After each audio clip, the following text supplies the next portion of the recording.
Oh boy, here we go. 135 episodes. Let's have some fun. Happy Monday.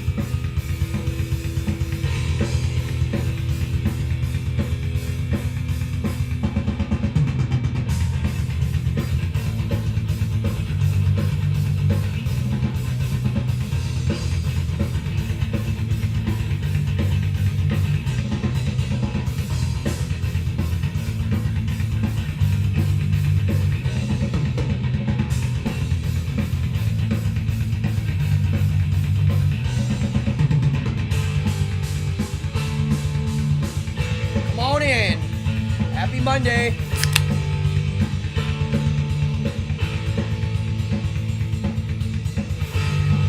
Tonight we're on seltzer.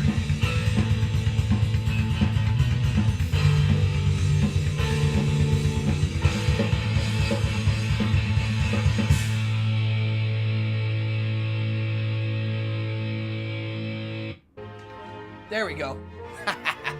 Happy Monday, everybody. Fallon, Dan, Alogus, I don't know how to pronounce that. Angela, William, what's up, people? Come on in. I literally found out seconds ago. Long live the memory of Laverne and Shirley. Cindy Williams just passed away, everybody. When I was a little kid, this record cover is outrageous. When I was a little kid, I was a major fan of this show. I really love it. Lenny and Squiggy, Laverne and Shirley, Carmine, everybody. Major fan. I forget when Penny Marshall died. Was it 2 years ago? Well, Cindy Williams. I raise my glass to Monday, being the best day of the week. And Cindy Williams, her life, her memory, much beloved character. Long live the character Shirley and the memory of Cindy Williams. I will say, when I was a little kid, the biggest influence on my moral code was probably Fonzie. Really. He was the tough guy that never had to fight. He had mysterious magic powers, which I thought was cool. Welcome! Whoever's new, come on in, hit the like, hit the subscribe, hit all that nonsense. I've got a cool show tonight. Tonight's a talky, thinky show. Usually these are the ones that end up being cool. Oh, someone was asking what that song was. That is from an unreleased record I recorded. I intended it to be with a certain band, not Toilet Boys. And, yeah. What's up, Mama? Mama Cardone's in the house. Yeah, you're right, Dan. He was a good influence, I will say. Him and Mr. Rogers were my influences on TV. I thought Fonzie had cool morals. He was totally filled with chivalry, honor, pride. Yeah, he was cool. Wow, come on in, everybody. So, a lot of stuff to talk about. As for online news, Ruth! What's up, Ruth? Cheers. Nice Mardi Gras cake. Online news. Al Bundy? What's Al Bundy? What about Al Bundy? I like him. Oh yeah, Al Bundy has an influence.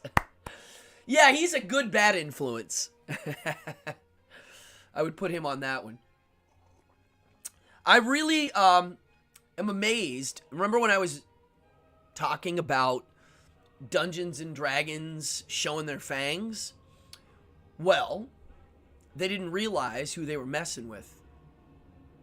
Dissertation on Fonzie. That's a good idea. Like a really cool dissertation on him as a role model.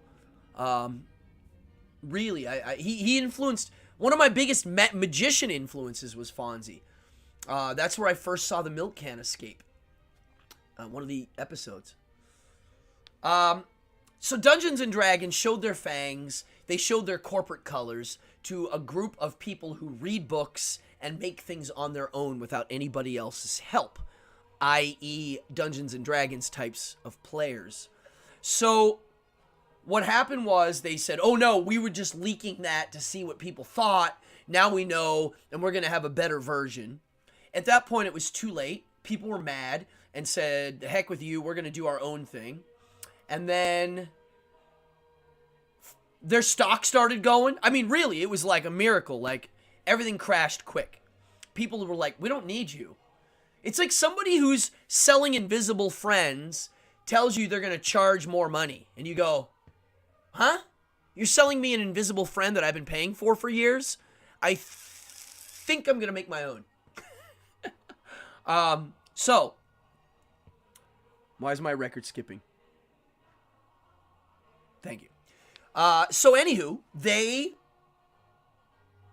said, oopsie, released another version of their new rules, and people thought that was stupid too. We could see straight through that. And then after a week, they literally fired 15% of their employees, and no, get rid of this crap. And then they released, we're not going to touch it, we're going to leave it as is.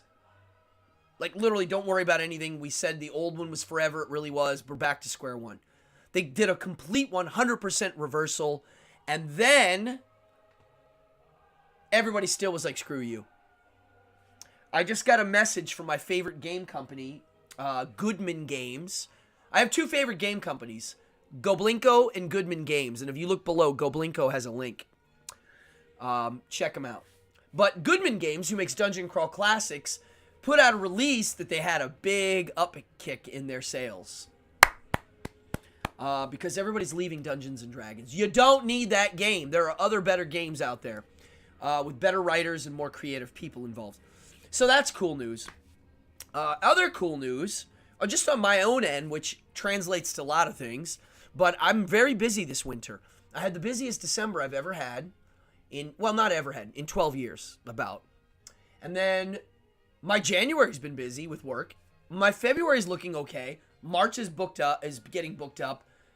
April, May, June. June is really busy. I already have a whole bunch of shows booked. And I have stuff booked October and in December. I just got calls today for shows in 2024. So, and those are for tattoo conventions in the South. So people in the Virginias and the Carolinas, stay tuned. But seriously, yeah. Zalthon sleepy? Oh no. Let me check something. I am wondering if I can turn on Zalthon. I don't know why he's not on. God damn it. You see, they make this so you have to turn this stupid thing on every time. Yeah. Oh, thank you, Dan. But I'm just saying, on a note of bookings, if I'm getting booked, I'm extra. Everything I do is I call extra. I am the icing on the cake at events. If someone's throwing an event and they got extra money, they hire entertainers. And so, well, sometimes I'm the main thing. Sometimes people throw a party and they don't know what to do. So instead of decorating and having food, they hire me. So sometimes I'm the main thing at an event. But at any rate, I'm not milk and eggs and necessities. I'm extra. So, yeah, I guess you can cuss tonight. If I cuss, I lose. If you cuss now in the first 10 seconds of your podcast, you lose monetization immediately. YouTube sucks. Right now, they are censoring a lot of stuff on YouTube. I'm going to be straight up. I don't like YouTube. If I can find another place to run this show, I might do that. I know people hate Elon Musk, but I'm going to be honest. Right now, Twitter is really fun. I like the zoo nature of it. I like chaos. I like misinformation, disinformation, bad speech, good speech, all speech. I like free-for-all. I like dangerous. I like wild. That's me. It's not for everybody. It means there's going to be problems and chaos sometimes, but I prefer that. Just being honest. Thank you, Ruth. The like button helps. It does. If I can get the show up to 25 to 30 viewers tonight, I might do a giveaway. Let's see. But, in the meantime, yeah, I've heard Twitch is cool. Different vibe, but yeah, I've thought of Twitch. So, I don't like mysterious rules. I don't like, anybody know when you Google something and it says that the search engine keeps changing? that means they're being paid to hide something. Seriously, if you Google something and it says, hey, it says, I screenshot it every time I see it. It says something like, the search engine keeps changing drastically. They're saying, oh, hey, a lot of people are searching that subject now. It might be like a lot of changes. No, that's not what's happening. It means they're hiding something and they got paid to hide it. They do it here on YouTube. There's a few subjects, like that Pfizer video that's being hidden right now. They actually banned it. Why would you ban something like that? Even if it's fake. Who cares? Let everybody see it, debunk it, move on. The problem is they're having problems debunking parts of it. So, they have a lot of role-playing game stuff. I like that. Yeah. But I don't like censorships, and I don't like them hiding things from me. Corporate-y things. Don't like it. Yeah, they just did it. They literally hid the story on YouTube. Anytime someone hides something, my con artist bell goes off. Ding, ding, ding, ding, ding, ding, ding. Not good. Hiding things means something's wrong. So, Google was hiding it and YouTube was hiding it. Literally, Google and YouTube proper. Google was hiding it by the search engine part, and YouTube was like, we gotta ban this. I mean, I don't know if you know this. Rotten Tomatoes reviews movies, and people like the format. People saw, in the old days, it would be like, before the movie came out, the fans could chatter and give it like an excitement rating. And then when the day it came out, the critics would do their version. So, one day, a movie came out that got bad reviews early, Captain Marvel. People didn't like the attitude of the whole, like, the lead actress was running around yelling that the movie wasn't made for men. Honestly, I could care less. At any rate, it started getting bad reviews. The fans were like, you know what? We don't like this. We don't like this. And what happened was, well, I think so. Yeah, Google and YouTube are owned, but yeah, I believe you're right. And so eventually, Disney, said to Rotten Tomatoes, the bad reviews from the fans are hurting us. And then like that, they got rid of the bad reviews. I mean, they literally got rid of the whole early chatter thing, which means they were paid to do it. It means the advertisers like, we don't like that, we're going to get rid of it. That's fine. You can do that. Now I know that it's not real. It's like pro wrestling. So everything I see now, I see it through the eyes of pro wrestling. Politics, news, everything. It's to me a version of pro wrestling. So, it's kind of weird. Any rate, I wanted to, before I get into the subject, Degenerates, my favorite board game of all time, is going to go into its 5th printing on Kickstarter. It's normally a $100 game. It'll be like $60 if you get it on Kickstarter. There's a link to their website, Goblinko, on my descriptions. I shoot mini videos for them that they use for promo. I'm not just the guy that makes their cool little videos sometimes for fun. Somebody sent me a message like that I'm working for them. I am a fan who likes making videos for them. And Sean Auberg, who's the creator and the artist, and he's the boss of Goblinko, he likes my stuff and I like his stuff. I mean, so anytime I give them a commercial, it's from the heart. So they're doing 5th printing, and you can't even buy this game in a store. It's truly a marvel. At any rate, this week, I hadn't watched TV in a while, and I thought, I'm going to watch some movies. So the first thing I did is I watched, and I hadn't seen it in a while, my son was curious about it. We watched Exorcist 3, which is one of my favorite horror films. I didn't realize it, but in the Dahmer movie, I think they mention it in the TV series, because it was Jeffrey Dahmer's favorite movie. If you haven't seen it, you'll see why it was his favorite movie. It's disturbing. It's kind of a mystery, and it stars George C. Scott.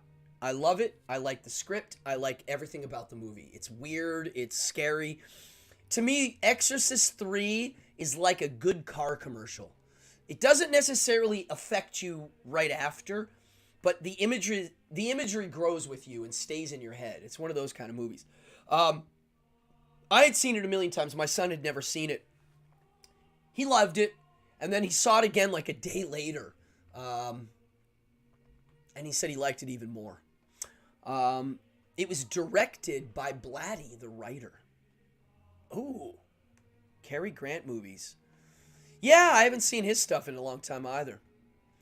Oh, and then the other movie I saw, which I had never seen, and my kids and my mama, who's watching, we all watched it on the weekend, Train to Busan.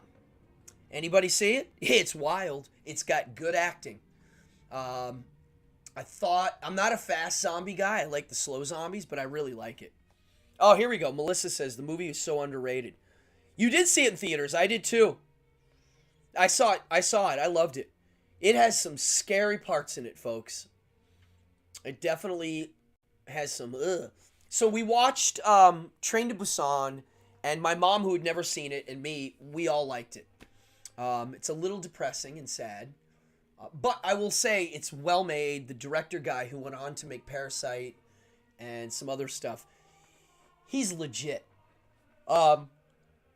He clearly knows how to direct actors, unlike the Tarantino type of directors who don't direct. They don't direct. They're not directing actors.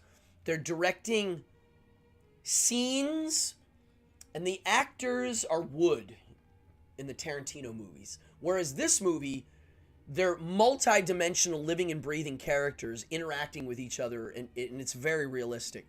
Yeah, Train to Busan. Highly recommend it. I hadn't seen it. It's, I don't know, 6-7 years old. Achilles, cheers. So, that's what I did. And then I wanted to mention, and I'm going to read from this. I might read from it later. I'm almost done reading Twilight of the Idols. I tore through this. This book is half Twilight of the Idols, half Antichrist. I'm going to show it now. This edition is very good for both books. Twilight of the Idols and the Antichrist. The reason? It's got a great glossary of names. It has names of all the famous people that Nietzsche mentions, but it has what he thought of them, which is the cool part. I wish somebody would do just a Nietzsche dictionary, because he had different. If he called somebody decadent, so if you want, I don't know, when I was younger, if I said that guy's decadent, it sounds like they,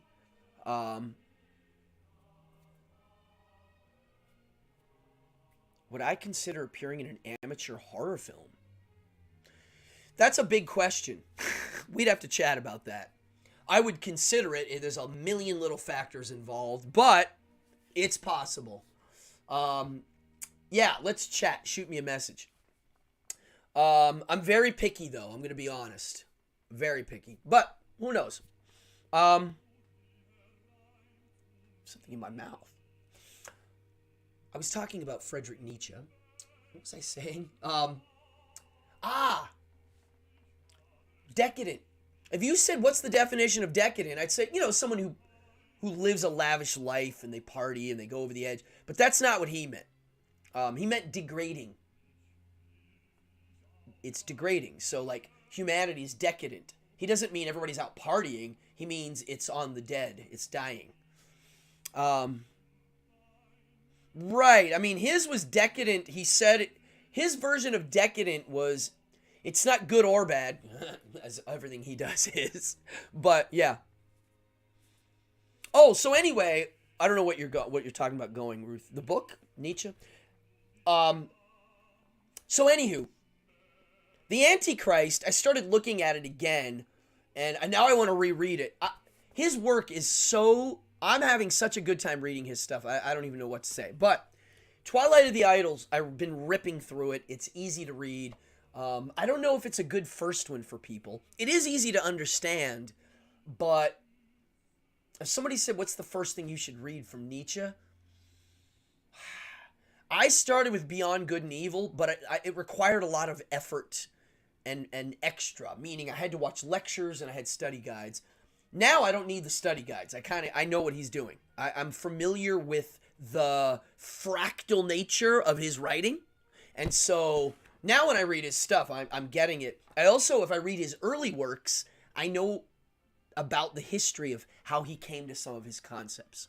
So, there's a part in here in Twilight of the Idols, and he's referring to Twilight of the Idols, meaning it's the twilight time of our past idols. Paving way for the Ubermensch. He talks about art in here on a level that I'd like to read, and then we're going to go into the subject of my show, which is wizard training and self-discipline. And I really think you're going to like this. I'm going to quickly read this, and then we're going to talk about wizard training and self-discipline. And I think I'm going to get a lot out of this tonight, and I hope you guys do too. L'art pour l'art. Anybody know what that means? L'art pour l'art. It's French. It means arts for art's sake.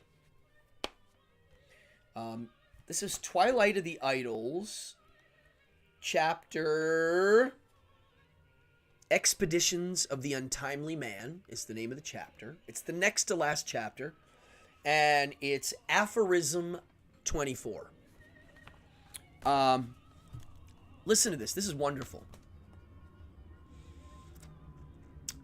L'art pour l'art, which translates to art for art's sake. The struggle against purpose in art is always a struggle against the moralizing tendency in art, against the subordination of art to morality. L'art pour l'art means the devil take morality. But this very hostility betrays that moral prejudice is still dominant. When one has excluded from art the purpose of moral preaching and human improvement, it by no means follows that art is completely purposeless, goalless, meaningless. In short, l'art pour l'art, a snake biting its own tail. Rather, no purpose at all than a moral purpose. Thus speaks mere passion. A psychologist asks, on the other hand, what does all art do? Does it not praise? Does it not glorify? Does it not select? Does it not highlight? By doing all this, it strengthens or weakens certain valuations. Is this no more than an accident?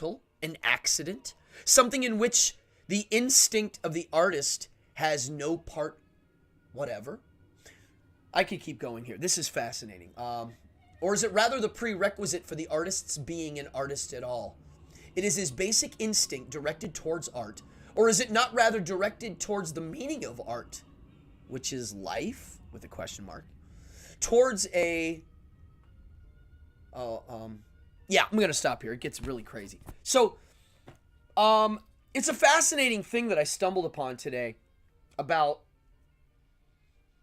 people feeling that art needs to have moral value.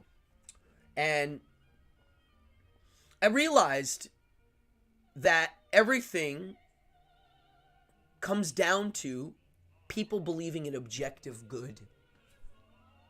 I'm serious. If you take any argument, debate on any value, and you keep gnawing at it, the Socratic method style, eventually you find the nugget, the gold, sitting there in plain sight. And that is 99.9% of everybody have a secret belief in objective good. A desire and a belief. At least that's what I think. When everybody goes, I want it this way, it's better for everybody, I really think that means objective good people believe in. I don't believe in objective good anymore. I used to. It's made me a calmer person, actually.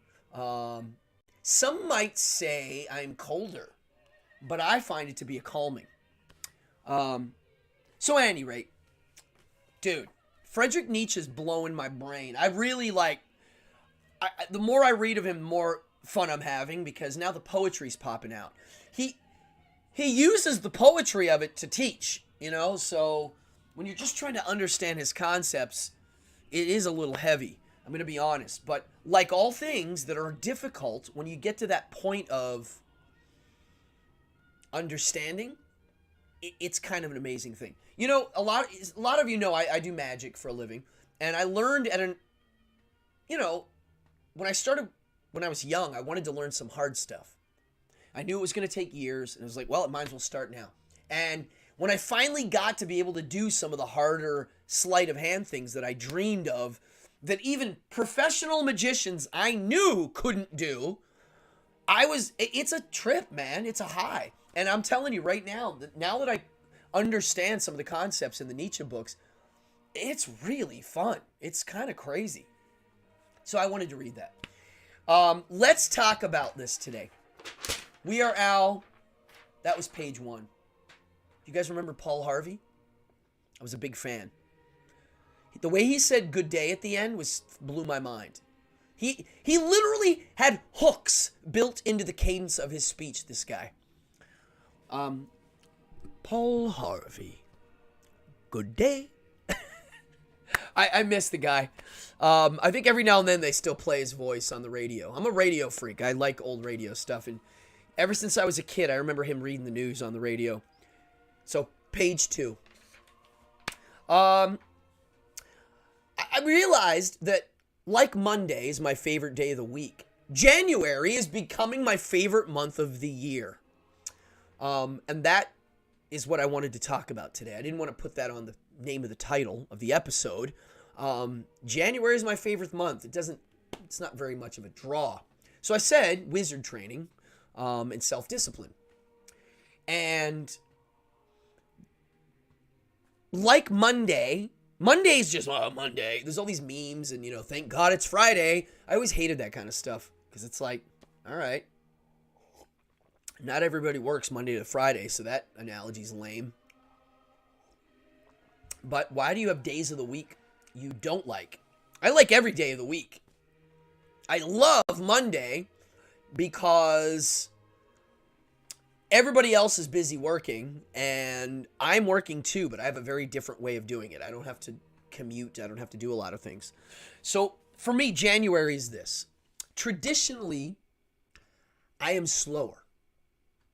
I don't work as much. I'm a little, I have more free time. The weather's not as good. The surfing isn't as, well, the surfing can get good. It's a lot more effort to put on a 5mm wetsuit. I'm going to be honest, and for those of you that don't surf, which is probably most people watching this, putting on a 5mm wetsuit is hard to do. I've pulled muscles putting them on and taking them off, especially taking them off when you're cold. And so I don't surf as much. I force myself to, and I don't like it, but cold weather surfing. Okay, Fallon just said it. January, I lock myself in the basement and play with my projects. That is a very simple way and straight up of saying what I'm about to say. Yeah, it's a cool month to go in. So I wrote down, I was thinking okay, why is January great? And I wrote these down. I literally did a stream of consciousness of words. Hey, sister. My sister's in. Cheers, sis. So here's the stream of consciousness of words that I chose to describe January, my month, this month. Internal, train, develop, daydream, catch up, plan, complete, observe, improve. Here's a good one. Scheme. I always pronounce it wrong. Scheme. I don't know what the hell I wrote there. EXXVEL? I don't know. Oh, TCB. Taking care of business. So, a lot of those mean something. Scheme, I'm referring to a more nefarious side of planning. Expel, I wrote. Scheme, expel, TCB. That means addressing the negative types of people in my life, or a negative thing going on that's in the way. It could be a person, it could be an event, it could be a situation. So this month is that. That's what this month is. It's a holiday. I'm going to start treating January as a month of all of these things. And it's my winter program. It's my grad school. Now, on top of it, I got busy this month. I do have shows, and I'm having band rehearsals for my Ramones thing, right? I'm doing all that. But a lot of it's catching up, like doing things. My curse book. It's going well. I'm doing a lot this month. I'm starting to print out chunks of the book and do a once-over. Okay?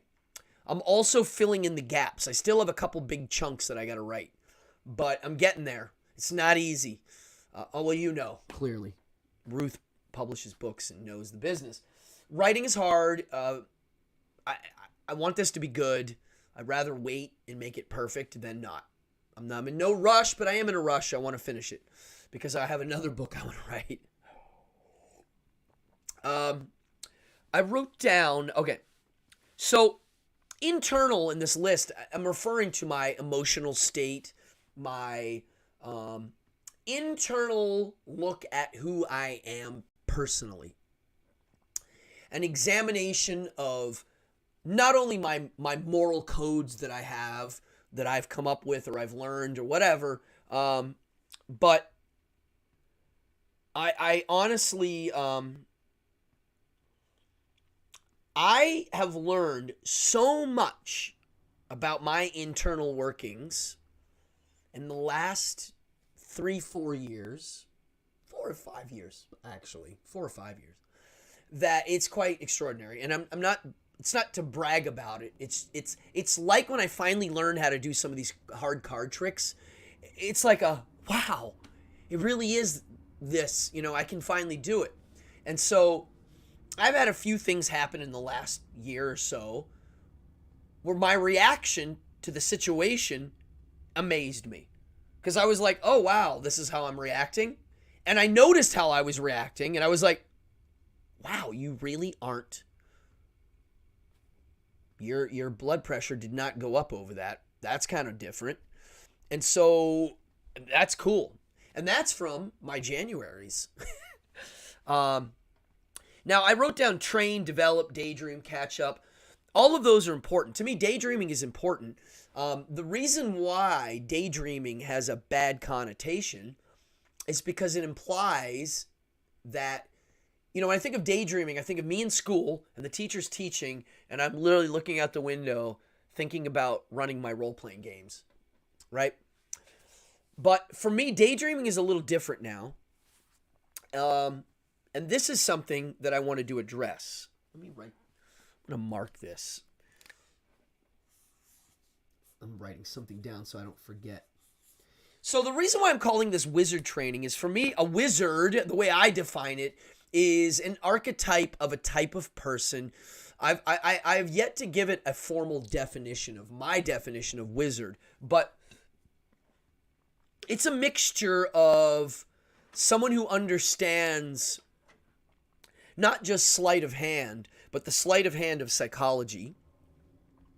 They also understand certain things about reality, and they're able to position themselves. And not only that, and this is the big one, they're able to frame reality in such a manner that not only do they benefit from it, those around them do too.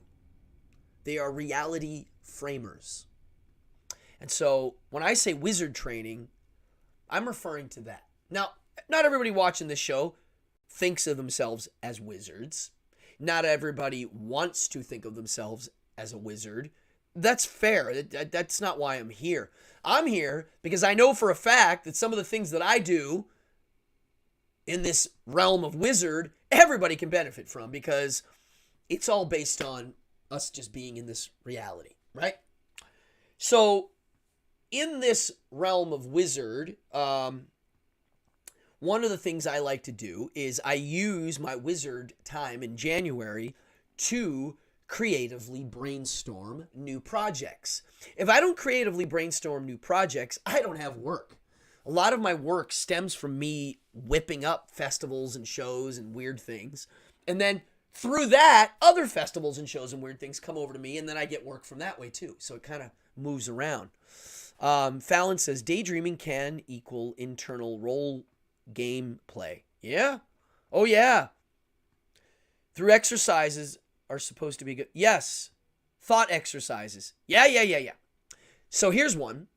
The reason why daydreaming doesn't work for most people on a productive level is it's not organized. You have to organize it. Ooh, Rick Sherman in the house. What's up, buddy? The first NLP book was called The Structure of Magic. I didn't know that. Interesting. A 95% tax on cigars? Ugh. That's lame. All it does is make the underground go up. They're making criminals with all the laws they're passing. They really are. It's not cool. I'm sick of law. I'm going anarchist. I am. And when I mean anarchy, it's the type that people don't like.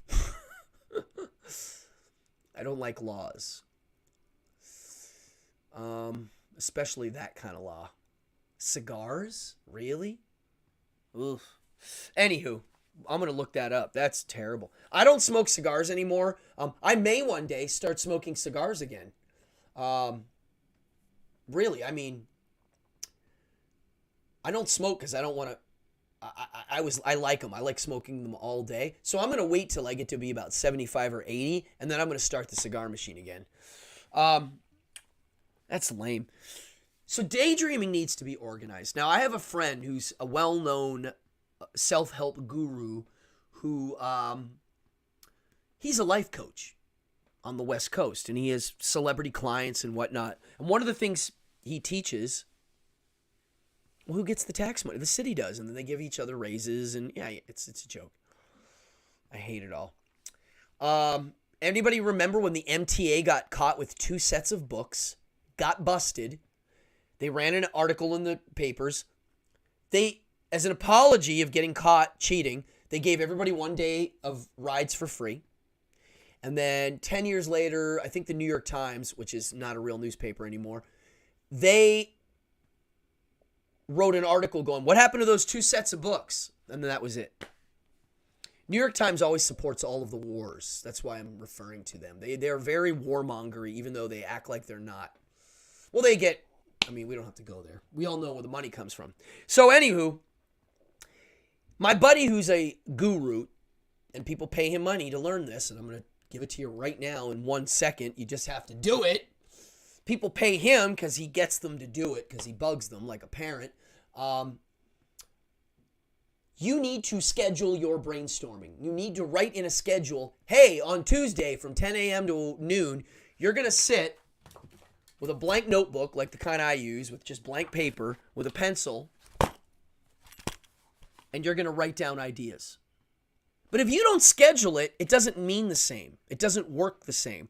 You write down all your ideas, the good ideas, the bad ideas. When I start doing that, and I start improvising and goofing around with magic and writing down stuff and putting on hats and trying on shirts and whatever it may be, I get ideas that end up becoming major things. So daydreaming is important. It really is. I don't care what business you're in. You need to creatively brainstorm constantly. Here, I'm going to show you something. I can't believe I just saw this. But this book came out 15, 20 years ago. It's called Follow the Other Hand by Andy Cohen. And it is a book for businessmen written with a magician allegory. And the reason why I know about this book is there are, in the book, drawings of magicians' hands doing tricks.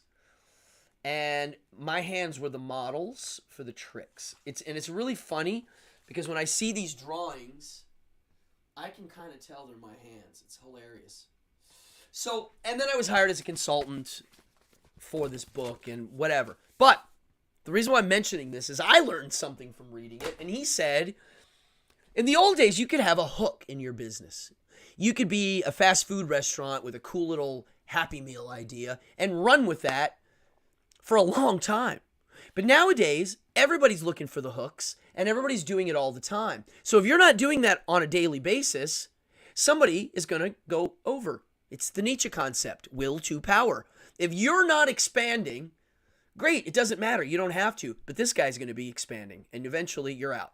That's the way it goes. It's reality. This is why all of the political debates and the race debates and the every main debate that's on the news, whether it be a racial thing or what's the word? Any kind of politics that have to do with identity, race, religion, all the main subjects that people bicker over on TV, right? My thing about all of these things, when I hear them, is they're all based on a notion that, well, if I was in charge, it would have been better. Well, if I would have been in charge, it would have been better. You screwed it up and now you're going to get punished. And if I was in charge, it would have been better. Well, if I was in charge, it would have been better. This is all I see from my positioning. Everybody assumes that if they had the keys to the car, they would have driven it on the straight and narrow.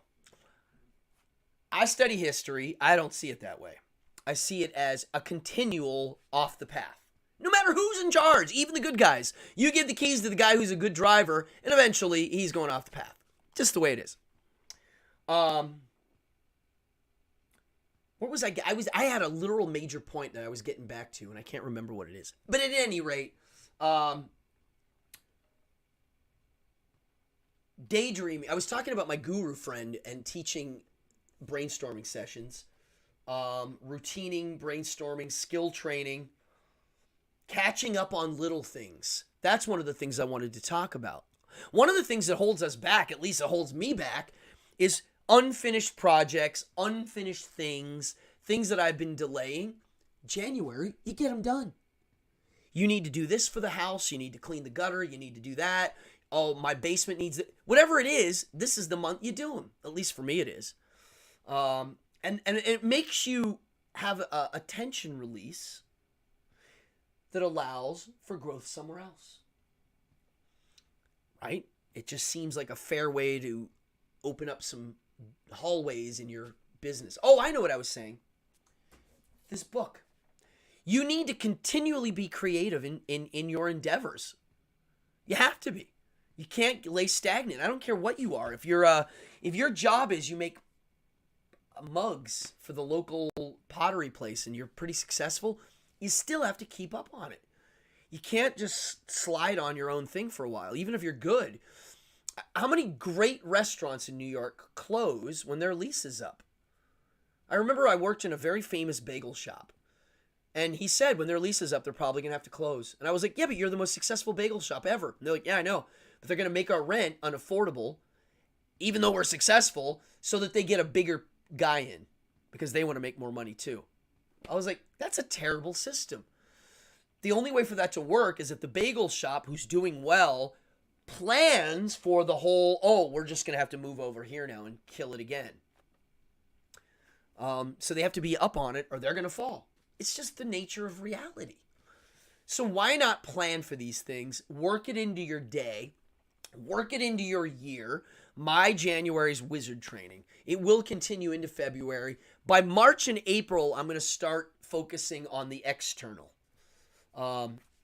Now, one of the things I wanted to talk about was some of the techniques that I've developed over the years for just getting little projects done, learning how to do something that's hard to do. I learned from Alcoholics Anonymous, and I wanted to talk about that. Eventually, I'm going to do a show on AA. I used to go to a lot of AA meetings. I don't go anymore. I consider myself the type of person where I think of myself kind of as an alcoholic, meaning if I drink, I get very addicted to it, right? And that feeling of being drunk and everything and like the physical addiction, I've had that. I haven't had a drink in coming up on 30 years. And so I don't consider myself a sober guy, but I never drink. I might have a little cannabinoids, but the drinky thing, no. Me no like. I don't like what it does to me. I don't like my behavior. I don't like the behavior of other people when they're drunk, let alone mine. So I've pulled out. But I will say that some of the stuff in AA, I see the mechanics of how and why it works. I don't agree with all of it at the end of the day, but I know what parts of it are the productive parts. And I saw it kind of early. Now, when I went into AA meetings for the first time, I was an atheist, and they're throwing the God word around, right? And I had a buddy who was also an atheist. So immediately I was like, boy, they're dumb. They scare away a lot of people with this God thing. But then I saw how it works. They do the old fake it till you make it thing. Now, it does work. And I'll explain how and why I see it as a thing that works, that even if you're not in the program, you can use it to your advantage. Now, why is the first step you are powerless over alcohol? Now, I know a lot of people watching this are like, well, that doesn't work. You have to be more powerful than it. Well, again, it's a brain trick. You're tricking yourself. Now, when I say I'm powerless over alcohol, I remember the best description I ever heard of an alcoholic as opposed to somebody with a drinking problem is this. Because to me, they're different. Alcoholism is a brain loop you can get into. It's a mental thing. So here it is. Ace Frehley said this. Try using willpower when you have diarrhea. That was his description of an alcoholic, and I think it's a good one. Willpower, I'm not going to drink, is like a muscle. Eventually, it wears out. And then you drink. You can will through it as long as you want. AA will say, hey, the first thing you got to do is admit you're powerless. So, yeah, I did. I'm powerless. You bring booze around when I was young, and I was partying it up. 2, admit something more powerful than you can take it away. All right, I admitted it. Great, maybe somebody can help me. 3, let God do that. That's the third step, is let God step in. Now, Ace with the banger, yeah. So, now I don't believe in a objective good. I think it's ridiculous, and I don't believe in a God floating around controlling things. I certainly don't believe God's Jewish, and I certainly don't believe God is a male or a female or any of the above. I don't believe in any supernatural. If there is a supernatural, it's not supernatural. It's something else. I've seen no signs of that. That's fine. And if somebody else believes it, that's fine. That doesn't mean anything. Great. It's totally cool. But me, I didn't believe in God. So I was like, all right, what is this God stuff? Well, I get it. It's a way for you to not worry about taking care of the problem. It's a way of relaxing. It's a relaxing trick. It's an alleviation. It's like, I don't have to worry about anything if I let this invisible friend take charge. It's a calming technique. It works. And it lets you relax a bit and not stress over the mechanics, because to me, an alcoholic, the mechanical failure is the willpower part. So how do you use that to fix yourself if it's not working? The other part to me that worked was the fact that, and this is what I saw it as, going to a basement of some stupid church at 8 p.m. on a Wednesday for an AA meeting is a sign to myself, I want to change. I wanted to want to change. I didn't want to change. I wanted to want to change. What I just said, most people don't understand. I want everybody here to understand that. It's a big deal, and it's how this wizard school thing works. It has to do with the second want. How many people go, I want to get sober, or I want to change, or I want to be a movie star?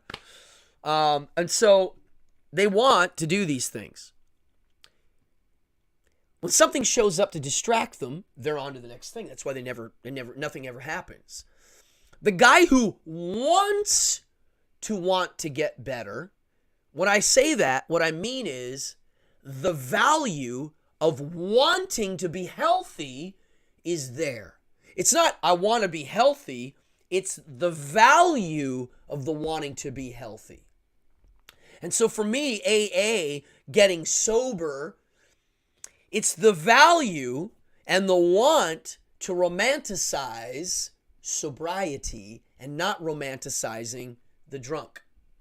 To me, most people who can't quit drinking is the fact they can't not romanticize being a drunk. They secretly still love it. even though they're vomiting on themselves and they ran over their neighbor with a car and they're in jail, in their mind, their value still holds the drunk guy as a cool thing. As soon as they can shift that value, which takes time, it's not an instant thing, they're on to being sober. I don't like drinking. I don't like drunk people. I don't like smelling booze anymore. I miss drinking Jägermeister in the flavor. I liked some of the tastes of things. I remember enjoying that feeling of right as you're starting to get a little drunk. There's like this weird feeling where you feel kind of free and loose. I liked that. But I quickly went degenerate when I drank too much. And I had a lot of close friends, close relationships, where one drink, 2 drinks in, it's like Jekyll and Hyde. They literally change. They're not the same person. I've romanticized the opposite now. Oh, thank you. I've done a lot of thinking on this. So I see the value of AA. The problem I have with it is it doesn't work all the time because, like willpower, people get tired of it. People become friends with people in meetings. They get close. It becomes a club. It becomes a clique. And then all the bad stuff of that loops, and it makes being sober have a different thing. Now it's got a different value that I actually think makes people want to drink sometimes.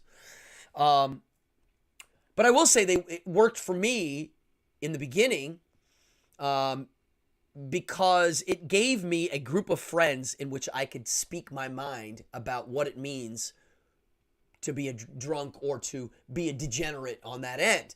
It gave me an open forum to talk. As you can see, I like to talk. I'm a talker. Here's people talking. Nemitz Williams says, when I quit drinking alcohol, I simply shifted it from good to evil. Well, okay, so that means you did a value shift, which is exactly what I said.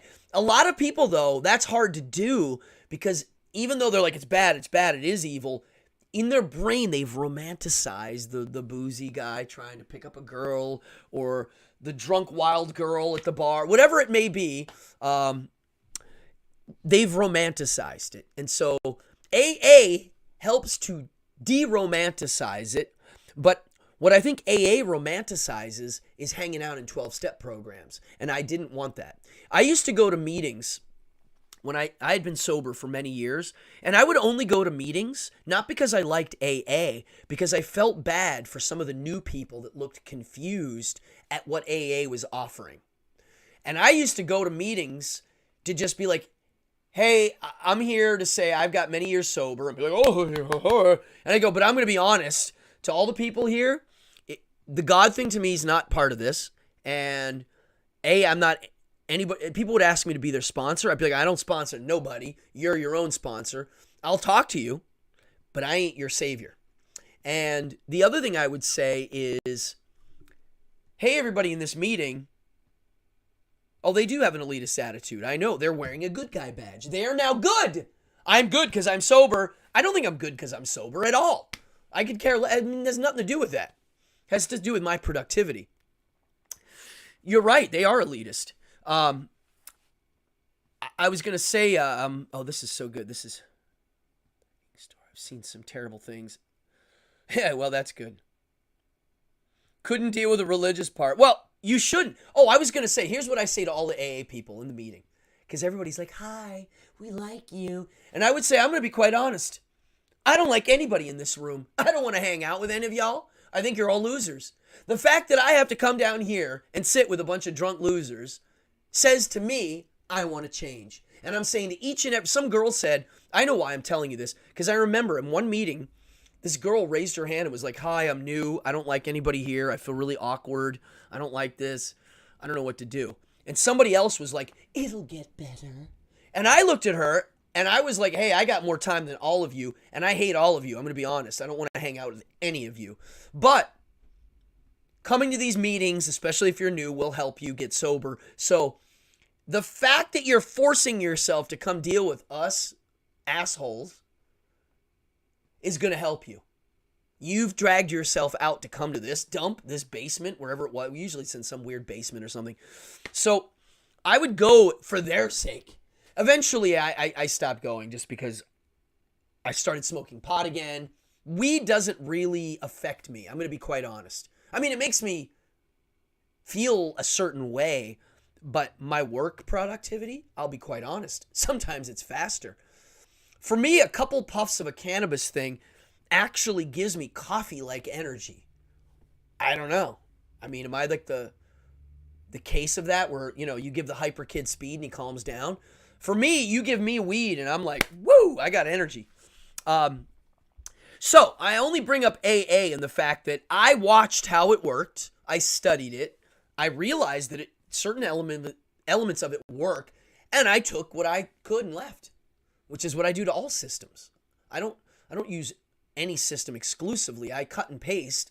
90% of everything I have is an amalgamation of things I've learned suited to my type of character for productivity. That's why I don't claim to have the answer for anybody. This is my answer. This is how I look at it. Trick yourself, I wrote. God group. Oh, yeah, toolbox. AA always says when your willpower fails, which it will if you're a boozer, ultimately, it's never on point always. If you have a toolbox, you'll be okay. And for them, a toolbox is you call your sponsor, you go to a meeting. You have things in place in your life that are the buffer for you running out and just getting hammered. To me, if you need the toolbox, that's one thing. I get it, especially if you're early. But the end of the day, you want to, again, have values that are above that toolbox. I'm just trying to think of a value that I have that I would never,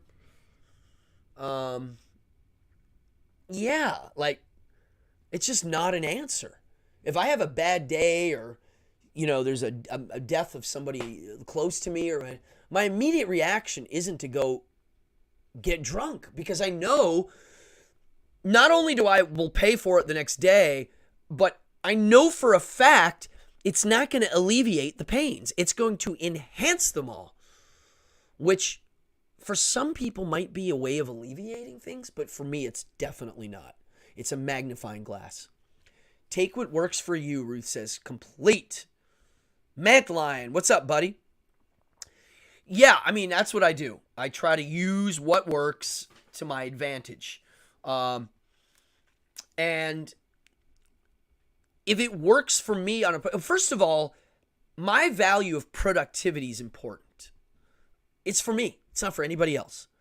I feel guilty for being lazy, not because somebody else expects me to do something. It's just for me. I'm constantly self-evaluating myself just for my own stuff. It might sound selfish, and it is. But if I don't have my own stuff straight, how do I make everybody around me understand what's going on?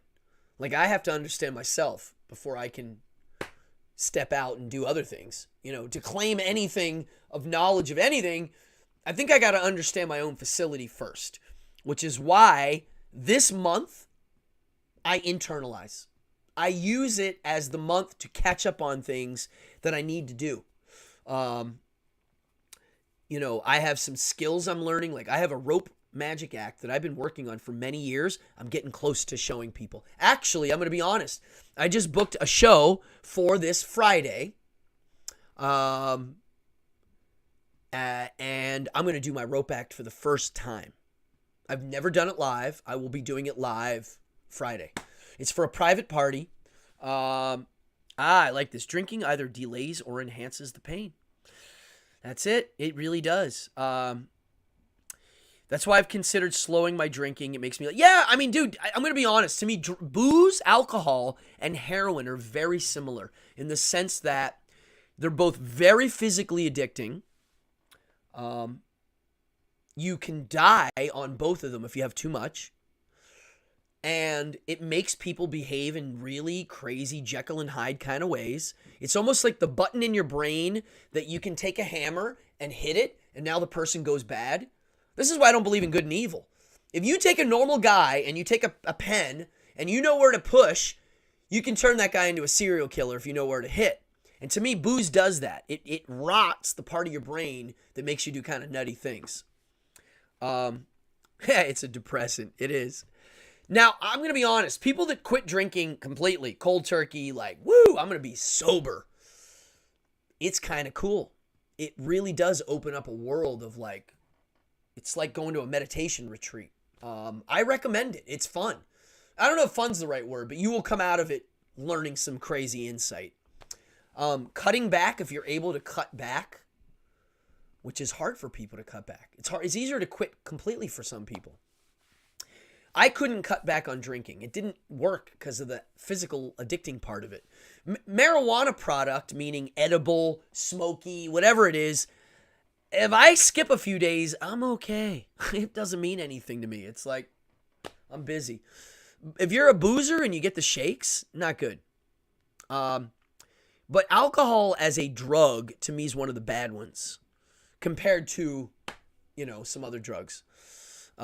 Just my thing. I wish I could have a little Jägermeister here and there and it wouldn't affect me much. I like the taste, but, that woo feeling of having a shot of whiskey, I get that feeling when I do Listerine at night in my mouth without drinking it.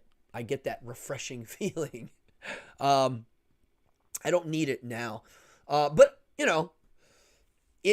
I was able to tour in a rock band and be around some wild stuff when I was young.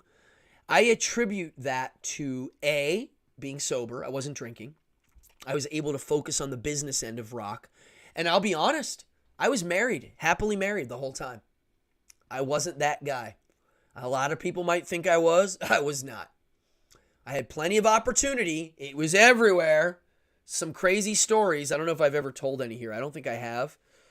I have some celebrity type wacko stories of things going on around me that I turned it out. I tuned it out. I was busy. I was happily married. I didn't drink, and enabled me to focus on the rock and roll end of rock and roll, meaning the music business end, the playing, the focus. It helped me a lot, and I'm glad. And it helped me in my magic business too, So it's also very accessible. It is. It's also not just accessible, it's socially interwoven to a lot of things. You go to East Europe and you're like, I don't drink. And they're like, they don't trust you. It's like part of the deal. It's like a handshake. I get it. So I learned how to tell people I'm allergic to alcohol. If you tell them that, they go, allergic? And you go, yeah. If I have it, I break out. They go, oh, I'm so sorry. That's terrible. I go, yeah, it's terrible. That people can understand. Yeah, it's legal. I know. Oh my gosh. If I have teenagers. I know. If you have teenagers, I'd much rather them smoke pot with their friends than go out and get drunk. Less room for error. But to me, this episode was about this idea of a wizard school. And I wanted to end it on this note. Somebody I know recently mentioned about they wanted to study something in college, and I break out in handcuffs. Oh, that's great. That's a good joke. I like it. Yeah, they make you feel bad if you're not drinking, Ruth. That's true. It's kind of weird. Somebody recently mentioned they wish they could go to school, and I was like, yeah. But honestly, you don't need to do that if you do it yourself. Everybody here that has a secret desire to learn something, to go to college for something, make your own curriculum. Dude, every book is available online now, all the classics. To buy books is cheap still. You can go to used bookstores, you can order on Amazon, cheap classic literature, and you can watch lectures that are literally college lectures by famous professors. You can watch them online. You can buy study guides. You can buy the syllabus for certain programs. You can do it yourself. You can do it on your own time. You can give yourself your own degree. It's for you. It's for me. That's why I wanted to learn certain things. And so if you formalize it. Now, the whole point of this episode I wanted to end on was one key factor. And that was I wanted to talk about the formalizing of this idea of a wizard school. Life is a damn wizard school. It is. Not everyone is prone for addiction. That's part of the issue and struggle. Yeah, it's true. Yeah, some people I know are no way got the addict bug. I'm the type. I'm very passionate about certain things. And so for me, partying is part of that. Yale is online. Yeah, I know a lot of stuff's free online. I wanted to talk about the formalizing of it, because the formalizing of your studies, of what you're learning or doing or whatever, is a ritual of sorts. You know, on this show, I talk about rituals and how I like to do rituals and all sorts of stuff. To me, that's what the occult is. The occult, I think Anton LaVey said it's the do-it-yourself God kit. Is that his quote? I think it is. The occult is a do-it-yourself God kit. To me, the occult, the word occult means knowledge. I learned that if I ritualize certain things, it's training my subconscious to have a new set of values of sorts. And to me, that's why you formalize things. That's why I formally brainstorm. I formally study. I have a program. I write it down. I keep track of it. I have notebooks. When you formalize things, it's a way of coding your own subconscious. If I could pick a theme of this show, maybe that's one of the main themes. Coding your subconscious on your own terms. I have to think about that. I don't know. Teach oneself. Yeah. Part of a wizard course could be how to make your own effective framework. Yeah. Well, maybe that's the first part of a wizard course is, how are you going to organize this? I have set aside every morning of my life. Every morning, and on Saturday and Sunday it's optional, and I end up usually doing it. Unless I have guests or unless there's surfing, I wake up and I read, I study, and then I immediately write. I reserve 2 hours. Sometimes I go 3 or 4. I do it all the time. I have books. I have paper. It's 5 days a week. Saturday's optional. Sunday's not. When I started doing that, things changed. After 2.5 years of that, yeah, I changed. Things changed. Things shifted. Major things shifted. I get goosebumps thinking about it. I'm not kidding. It's kind of shocking of how many things lined up that weren't lined up. It's like, wow, this is cool. It made me not fear growing old. It did a lot. So, ba-boom! Wow. That was a fun episode. I don't know what else to say. I mean, the chat in this is very good. A lot of today was, if you're new, hit the like and subscribe button, please. Donations are cool, but man, like and subscribe. If you're in here watching, not the hand cam, the donation button, there it is. It's in the description. More importantly, hit the like and subscribe. That's all I ask. If you had fun today, tell your friends. I love this group. The chatting makes me think. Yeah, I hope people got something out of that. The boozy thing, yeah, it's something I know a lot about. I mean, I have had a lot of friends go through the different programs, rehabs. I know friends now going through it. I mean, it's a common thing. It's not uncommon. It's something people need to talk about. Oh, thank you, Angela, very much. And so I wanted to share a little bit of my side of the story. Maybe one day I'll do an episode on my whole story of sobriety and whatnot. Yeah, that would be kind of cool. Fallon, thank you. It did go fast for me too, Fallon. I wanted to share some deep inner thoughts about reality, how I've been seeing it, and what's the Nietzsche quote I wanted to end on today? I had one Nietzsche quote I wanted to end on. Hold on, there's so many in here that my head blows up. I marked these books. I'll show you how I mark. I highlight, dot, star. I have a system. Makes it a little easier to go back. When you start reading with a pencil, your reading changes. I'm not kidding.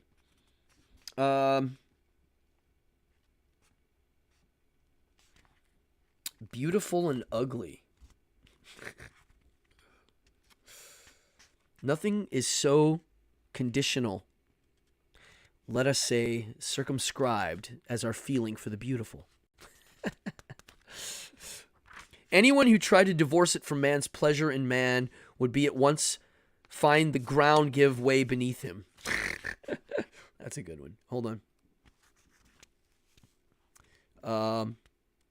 Psychologist. Hold on. Let's see here. Hold on. I had one I wanted to read and I can't find it. It's okay. Oh, is this it? It's okay if I can't find it. God dang it. Sufficient region. Nope, I don't know where it is. I mean, I have here written, wow, wow, and wow. Psychology explained. To trace something unknown back to something known is alleviating, soothing, gratifying, and gives, moreover, a feeling of power. Danger, disquiet, anxiety attend the unknown. The first instinct is to eliminate these distressing states. I'll read that again. To trace something unknown back to something known is alleviating, soothing, gratifying, and gives, moreover, a feeling of power. Danger, disquiet, anxiety attend the unknown. The first instinct is to eliminate these distressing states. And on that, I want to end because we evolved to run from all negative emotion. It is illogical to think logically. Wow. I love this. I'm going to end on your quote, Basement Access Monday, and then I'm going to bounce out because I want to eat. I didn't eat yet. Booze and drugs are a certain type of nihilism that I found and escaped from to move to a better form of nihilism. My friend, that's the coolest quote I've heard in a long time. Do you mind if I take that from you? I'd like to quote. What is your Instagram? Are you on Instagram, Basement Access Mundi? If so, please point out who you are. I don't know. Some of these names, I can't remember who's who. That's a great quote. Seriously. Man's eternal search for meaning even when there is none. Yeah. Normal's just a setting on a dryer. I love it. Booze and drugs are a certain type of nihilism that I found and escaped from to move on to a better form of nihilism. I love it. I am a very happy nihilist. And on that note, I say party on, Wayne. Let's have a great Monday evening. I'm going to eat and have a great night. And I'll see you next week. I think I'm here next Monday. Next Monday's episode 136. Is it really? Oh my God. Yeah, this was 135. That's crazy. So we're going to get to 150 sooner than later. That's nuts. Wow. Well, folks, I wouldn't be able to do it without you. And I thank you from the bottom of my heart. Really, if I didn't have an audience, I wouldn't do any of this. So party on, everybody. Have a great week.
I don't think he truly understands yet what this means.